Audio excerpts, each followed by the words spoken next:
मेरा नाम डॉक्टर फैसल सिद्दीकी है और आज मैं बात करूंगा stigma regarding mental disorders and it's treatment. Stigma का अगर हम मतलब देखें, स्टिग्मा का मतलब होता है कलंक या धब्बा।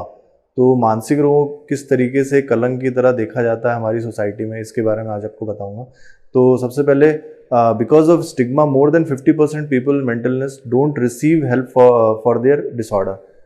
तो अगर हम देखें कितनी बड़ी पॉपुलेशन 50% की जो मानसिक रोग से ग्रसित है, जो लोग हैं, वो रिसीव नहीं कर पाते हैं मेंटल डिसऑर्डर के लिए ट्रीटमेंट। तो ये समझ सकते हैं आप कितनी बड़ी आबादी जो है ट्रीटमेंट से तक पहुंच ही नहीं पाती है स्टिग्मा की वजह से। Second thing is stigma often comes from lack of understanding और फियर, इनएक्यूरेट और मिसलीडिंग इंफॉर्मेशन। स्टिग्मा का मेन जो रीज़न होता है वो अंडरस्टैंडिंग ना होने की वजह से है, डर की वजह से है, या मिसलीडिंग इन्फॉर्मेशन की वजह से।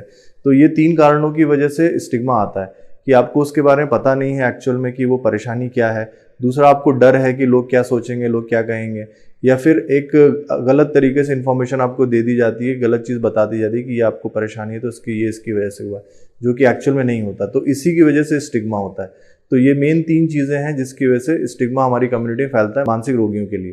अब हम देखें कितने टाइप के होते हैं। तो सबसे पहला होता है public stigma. Public stigma involves a negative और discriminating attitudes that other have about mental illnesses.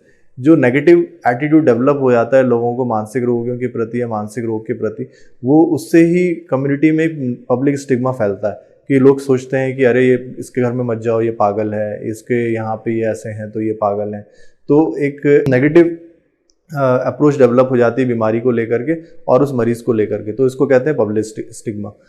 Second one is self stigma. Self stigma refers to the negative attitudes involving internal shame that people with mental illness have about their own condition. मरीज ये सोचने लगता है कि ये बहुत ही गलत चीज़ मेरे साथ हुई है, एक बहुत नेगेटिव एटीट्यूड अपने तरफ अप्रोच में ले लेता है वो। तो ये सेल्फ स्टिग्मा में आता है। इसके बाद आता है institutional stigma. It is more systemic, involving policies regarding approach towards management of mental disorder.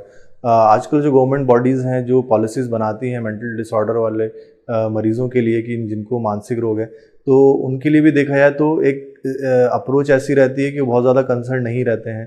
पहले से रिलेटिवली बहुत ज़्यादा इंप्रूवमेंट आए हैं, बहुत सारी पॉलिसीज़ लेके आए हैं। मेंटल हेल्थ केयर एक्ट में भी बहुत सारी चीज़ें ऐड ऑन हुई हैं, लेकिन अभी भी बहुत सारा काम बाकी है जो कि मेंटल डिसऑर्डर्स के लिए और मेंटली इल पेशेंट्स के लिए करने की ज़रूरत है, जो कि मास लेवल पे ही किया जा सकता है, बड़े लेवल पे किया जा सकता है। जैसे आज के 15-20 साल पहले HIV और ट्यूबरक्लोसिस के लिए किया गया था। तो अगर हम इस तरीके से अप्रोच रखेंगे और पब्लिक स्टिग्मा, सेल्फ स्टिग्मा और इंस्टीट्यूशनल लेवल के स्टिग्मा को अगर हम इम्प्रूव कर पाएंगे तो अवेयरनेस भी काफ़ी अच्छी होगी। मानसिक रोग से जो ग्रसित जो लोग हैं वो भी पूरे तरीके से इलाज ले पाएंगे, हेल्दी लाइफ जी पाएंगे और हमारी कम्युनिटी का एक बेटरमेंट का हिस्सा बन पाएंगे। तो आज का वीडियो यहीं ख़त्म करते हैं, मिलते हैं आपसे नेक्स्ट वीडियो में। Thank you.